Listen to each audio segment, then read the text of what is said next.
Good day everyone and good day ma'am. We're from Group 5 from BSBA 1H and we're presenting the Chapter 5 Interpretation of Contracts and Chapter 6 Rescissible of Contracts. Without further ado, let's proceed to the Chapter 5.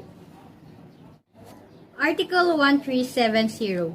If the terms of a contract are clear and leave no doubt upon the intention of the contracting parties, the literal meaning of its stipulations shall control. If the words appear to be contrary to the evident intention of the parties, the latter shall prevail over the former. So, if the terms and contracts are clear, do not interpret. Because why would you interpret if it is already clear? So it means there is nothing to interpret because the terms of the contract are clear and unequivocal. But whatever the meaning of clear and unequivocal term, it should be followed. Remember, intention expressed the language used and we consider that. If the contract is clear, if the words are clear, if the terms are clear, do not interpret. You will just interpret if the terms and contracts is unclear. So let's move on to Article 1371. In order to judge the intention of the contracting parties, their contemporaneous and subsequent acts shall be principal considered.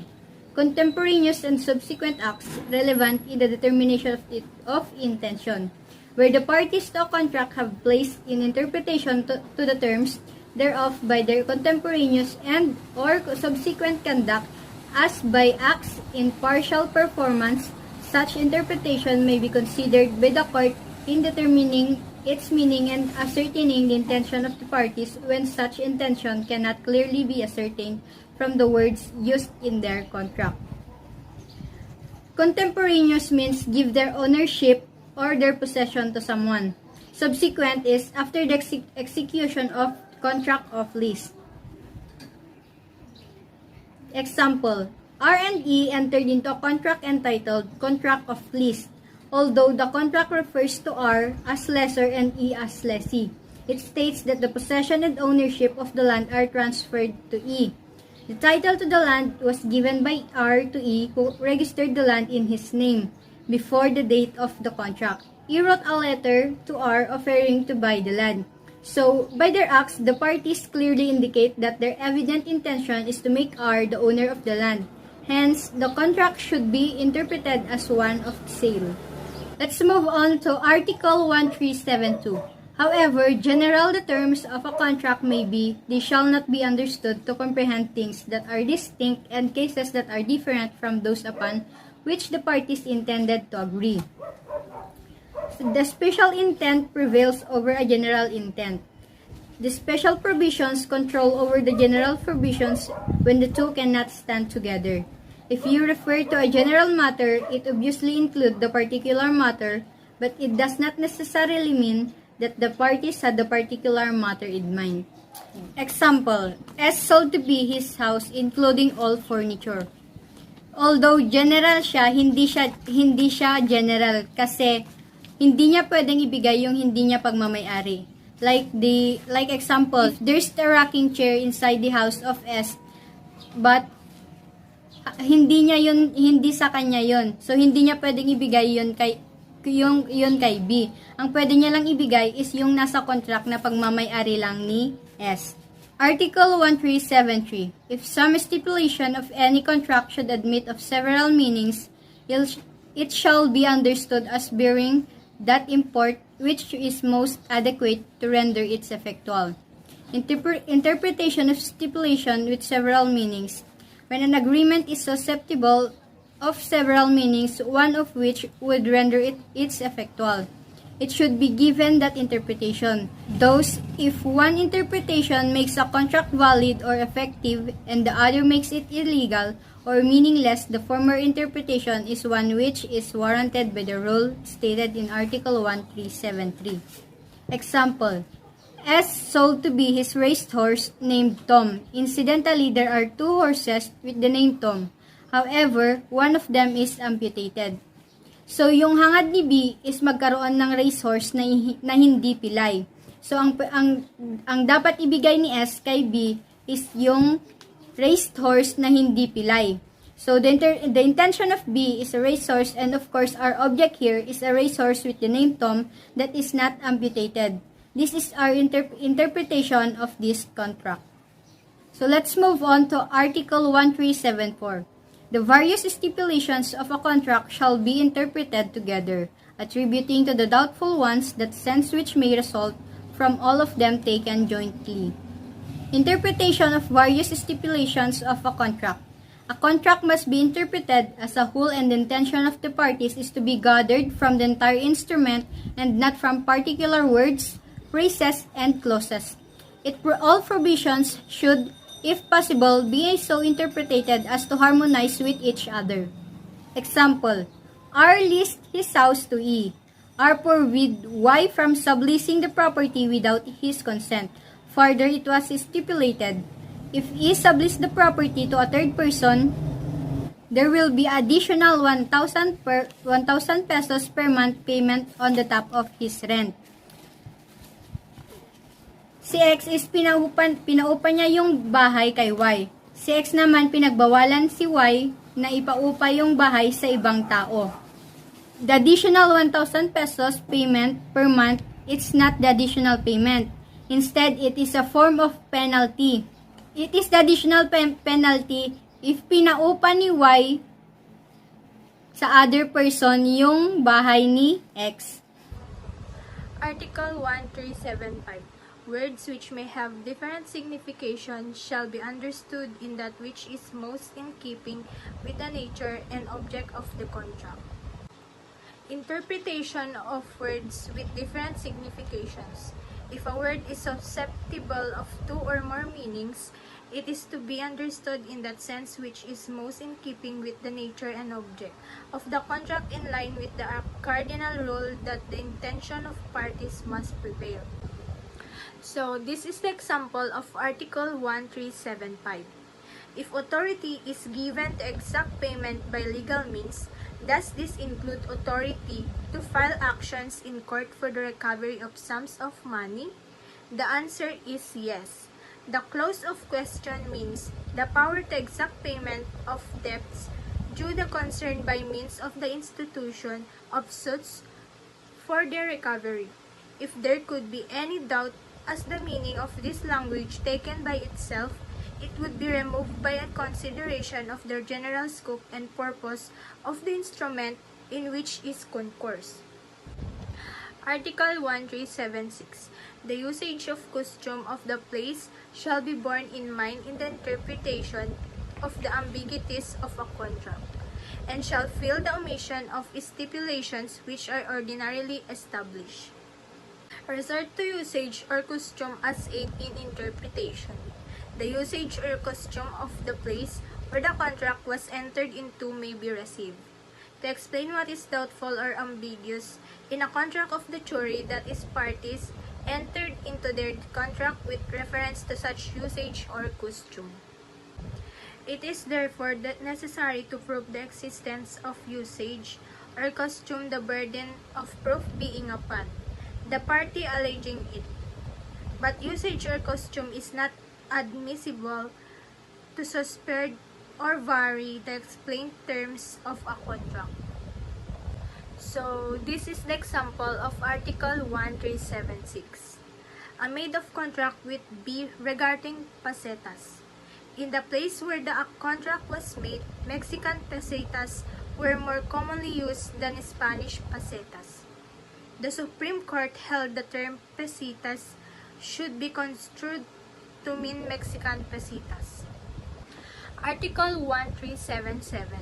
The interpretation of score, words, or stipulation in a contract shall not be favored to the party who caused the obscurity. Interpretation of obscure words. A written agreement should, in case of doubt, being interpreted strictly against the party who has drawn it, or be given an interpretation which will be favorable to the other who, upon in faith of which, has incurred an obligation. The reason for the rule in Article 1377 is that the party who has drafted the contract more easily than the other could have prevented mistakes or ambiguity in meaning by careful choice of words, or by the exercise of a little more care, and generally the party who causes the obscurity acts with ulterior motives. So this is the example of Article 1377. The private respondent correctly observes that it would have been a simple matter for a prisoner to state cleanly in the promissory note that he would be paying the balance of 50,000 pesos only on condition that he would continue to manage and operate the restaurant during the 2-year period of his leave. He did not see fit to include this condition in the promissory note he signed, assuming ambiguity in the instrument. Article 1377 of the Civil Code is applied in that the ambiguity must be resolved against the person who has caused it in the case and the prisoner. Article 1378. When it is absolutely impossible to settle doubts by the rules established in the preceding articles, and the doubts refer to incidental circumference of a gratuitous contract, the least transmission of rights and interests shall be prevail. If the contract is numerous, a doubt shall be settled in favor of the greatest reciprocity of interest. If the doubts are cast upon the principal object of the contract in such a way that it cannot be known what may have been the intention or will the parties, the contract shall be until and void. Rules in case doubts are impossible to settle.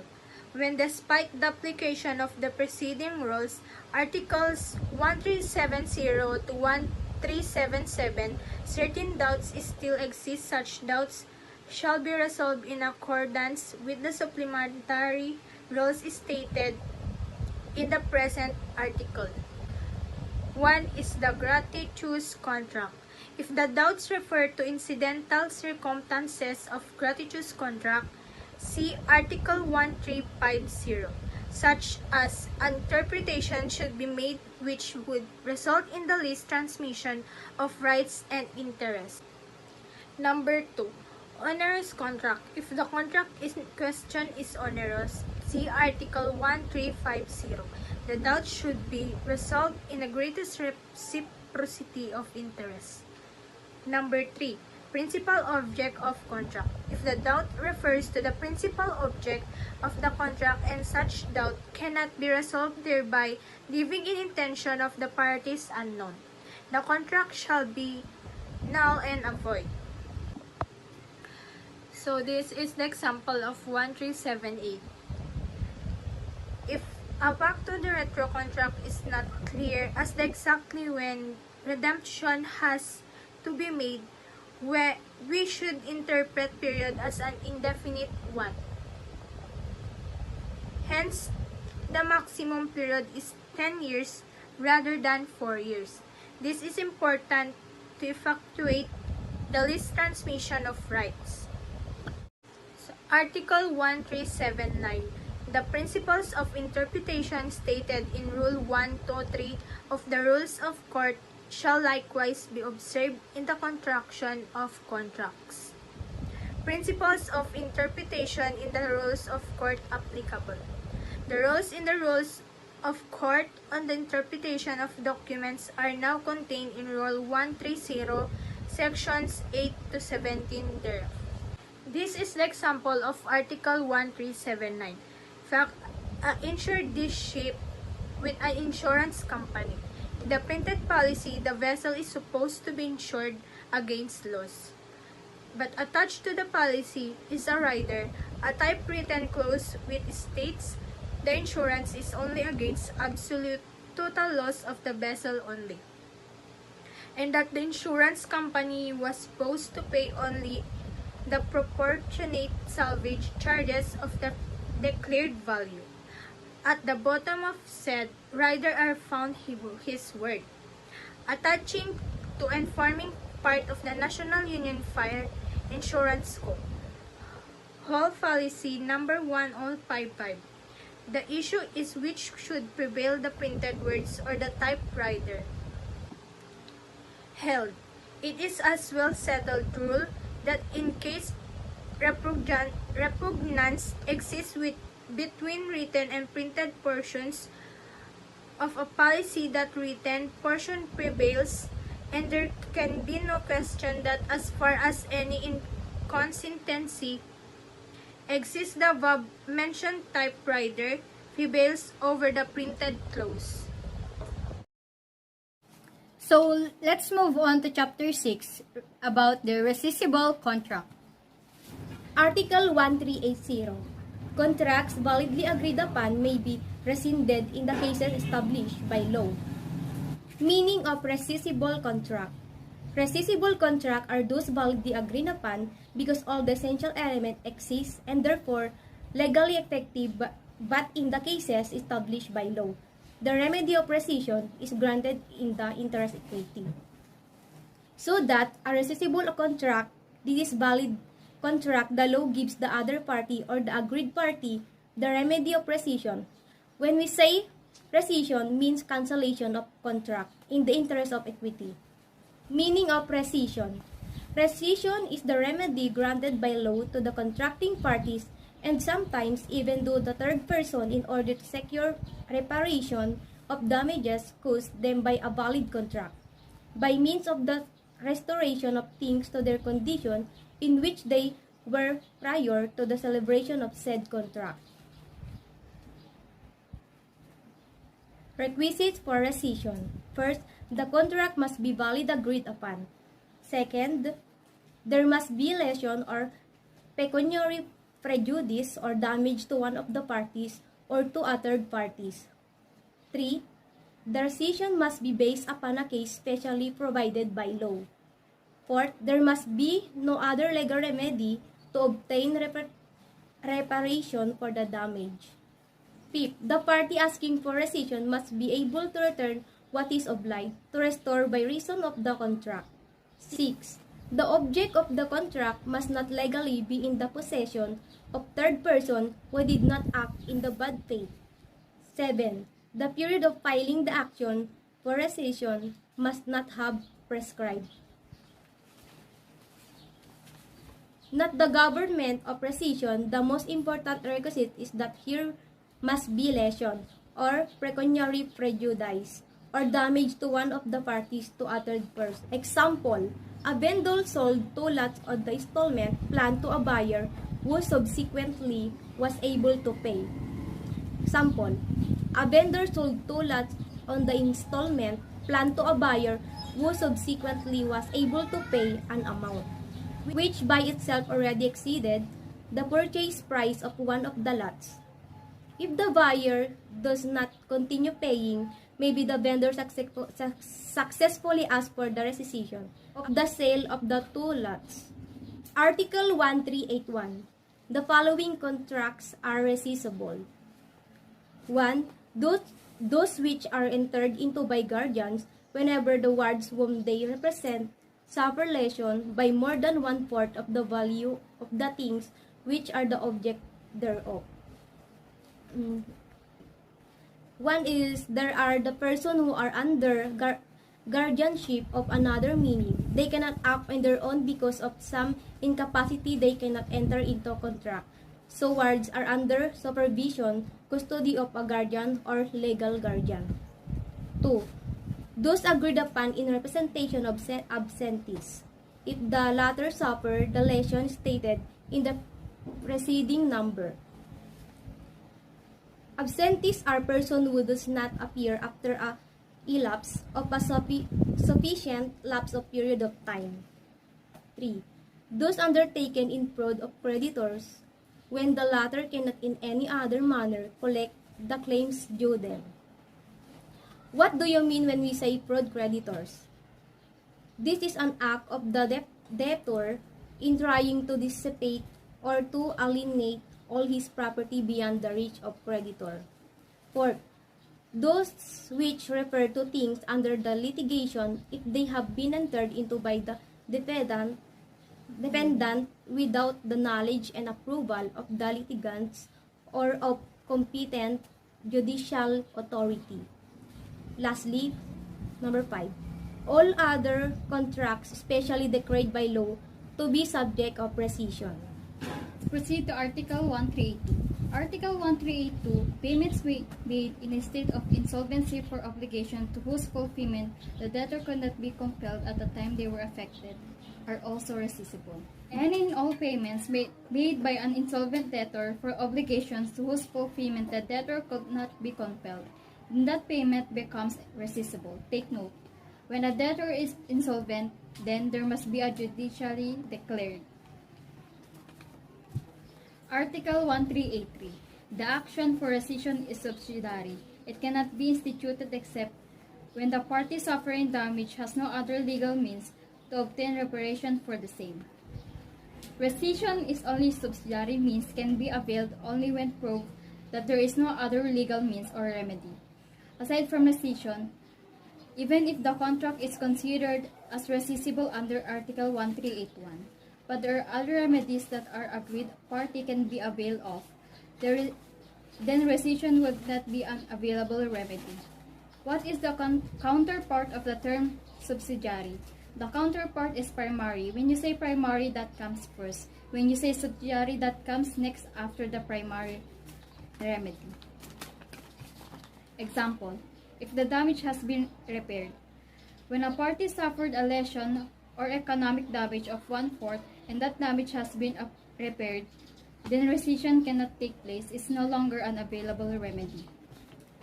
So now let's proceed to Article 1384.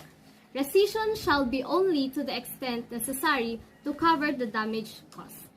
Hindi naman entirely na mareresent yung contract. It will only up to that extent na necessary para makover yung damages. Yung contract need not to be set aside. It's entirely by rescission. If yung damage can be covered by a partial rescission. So makikita mo talaga na yung policy or in the law also wants to preserve or respect that contract. Kasi after all, valid naman yung contract. Only that one party or other persons suffered damages or prejudice by the contract. So the only purpose of rescission is actually either to repair the damages or to cover the damage cost. So, pwede rin namang may other legal remedies such as much as possible hindi siya i-rescind yung contract. So, let's proceed to Article 1385. Rescission creates the obligation to return the things which were the object of the contract, together with the fruits and the price with its interest. Consequently, it can be carried out only when he who demands rescission can return whatever he may be obliged to restore. Neither shall rescission take place when the things which are the object of the contract are legally in the possession of third person who did not act in bad faith. In this case, indemnity for damages may be demanded from the person causing the loss. So, there is no obligation to restore if nothing has been received. When the court declares a contract rescinded, the parties must return to each other the object of the contract with its fruit and price thereof with legal interest. So, if there was a total rescission, there is a respective obligation. Number 1, the other party must return the object of the contract. Under Article 1385, the law likewise enumerates the different circumstances wherein the rescission is not allowed if one party who demands. So let's proceed to the example of Article 1385. A bought real property from B. A brought action to rescind the contract on the ground of non-delivery of the property. Does B have to also give the fruits received in the meantime? The answer is no. The fruits received need not be given to A because the right takes place only when delivery of the things sold has been made. Let's proceed to Article 1386. Rescission referred to in number 1 and 2 of Article 1381 shall not take place with respect to contracts approved by the courts. Contracts approved by the courts. If a contract entered into on behalf of a ward or absentee has been approved by the court, rescission cannot take place because if it's valid whether there is a lesion or not. The law presumes that the court is acting in the interest of the ward or absentee when it approves the contract in spite of the lesion. So let's proceed to Article 1387. All contracts by virtue of which the debtor alienates property by gratuitous title are presumed to have been entered into a fraud of creditors. When the donor did not reserve of sufficient property to pay all the debts contracted before the donation. Alienations by onerous title are also presumed fraudulent when made by the persons against whom some judgment has been rendered in any instance or some writ of attachment has been issued.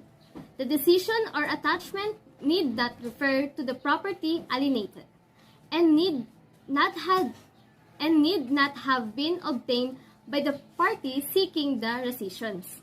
In addition of these presumptions, the design to defraud creditor may be in any other manner recognized by the law of evidence. Circumstances denominated as badge of fraud.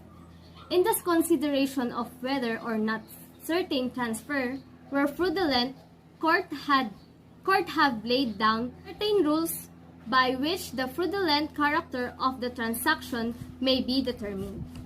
The fact that the consideration of conveyance is fictitious or inadequate. Second is a transfer made by a debtor after suit has been begun and while it is pending against him. Third, a sale upon credit by the insolvent debtor. Fourth, the transfer of all his property by a debtor, especially when he is insolvent or greatly embarrassed financially. Fifth, the fact that the transfer is made between father and son when there are present some or any above circumstances. And the last is the failure of the vendee to take exclusive possession of all the property. So let's proceed to Article 1388. Whoever acquires in bad faith the things alienated in fraud of creditors shall indemnify the latter for damages suffered by them on account of alienations. Whenever, due to any cause, it should be impossible for him to return them. If there are two or more alienations, the first acquirer shall be liable first, and so on successively. Liability of purchaser in bad faith. The purchaser in bad faith, who acquired the object of the contract alienated in the fraud of creditors, must return the same if the sale is resident, and should be impossible for him to return it due to any cause. He must indemnify the former. Should there be two or more alienations, the first acquirer shall be liable first, and so on successively. Let's proceed to the example of Article 1388. S sold his car to B in order to avoid the payment of his debt to C, his creditor. B knew of S' purpose. If the sale is rescinded, B must return the car. Should the car be destroyed with or without his fault, then C is entitled to be indemnified for damages for B. Article 1389. The action to claim rescission must be commenced for 4 years. For persons under guardianship and for absentees, the period of 4 years shall not begin until the termination of the former incapacity or until the domicile of the latter is known. The period of filing action for rescissions. As a general rule, the action to claim rescissions must be commenced within 4 years from the date of the contract was entered into. The exceptions are: for persons under guardianship, the period shall begin from the termination of incapacity. For absentees, from the time the domicile is known. Example, 5 years after the rescindable contract was made, an action was brought for its rescission. The person who asked for the rescission was neither a ward nor an absentee at the time of the transaction of the rescindable contract. Will the rescission still be allowed? The answer is no. The rescission will no longer be allowed because the action has already prescribed. The action to claim rescission must be commenced within 4 years. And that's the end of the chapter 5 and 6, and we hope that we discuss it clearly. Thank you. Bye-bye.